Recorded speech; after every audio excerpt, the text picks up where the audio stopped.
The weather has been very strange as of recently, dropping into the low 10s and the low teens. People are worried about whether schools are going to be shutting down or even if jobs are going to be open. Not to mention what the traffic would be like. But there is a large issue at hand that is being overlooked. How are the homeless people dealing with this? Walking through the streets of DC, one can generally see a homeless person in need of help on every street corner. I've been homeless ever since 21. Late night in Roslyn, small groups of people in sleeping bags gather in the station to find shelter for the night. But with the recent weather dropping into the teens on a bi-weekly basis, it's miraculous that they are able to even manage. We will focus on what resources are available to them and how we can help them. We feed the homeless,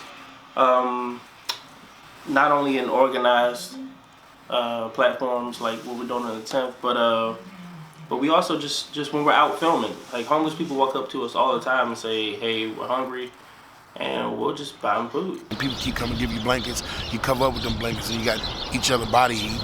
It kind of works, you know what I mean? And then the tarp kind of blocks like a lot of the, coldness and stuff.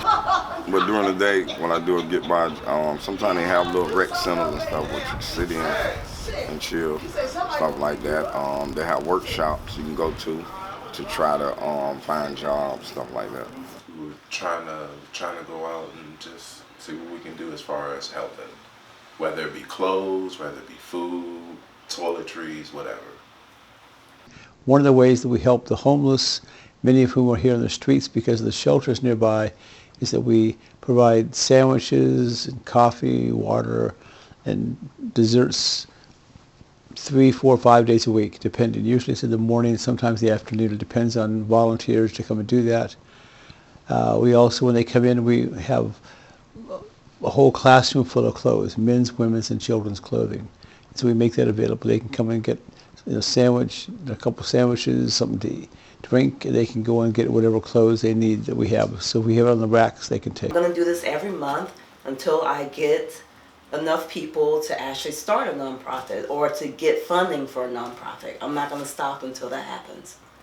We reached out to a few local organizations and homeless shelters such as Emory House, Central Union Mission, and So Others May Eat, all of which were unwilling to go on camera and on the record and talk to us about how they provide the necessities for the local homeless populations. But we did get to talk to them in person. They do provide food, shelter, clothing, meals, and even medication for those who are willing to come and seek for help. During times of hypothermia, when the weather has dropped severely below freezing, they do provide transportation services to their locations. The number is 202-399-7093. If you do see someone outside in this cold weather and they look like they cannot help themselves, please call this number and get them the help that they need and they deserve. Thank you.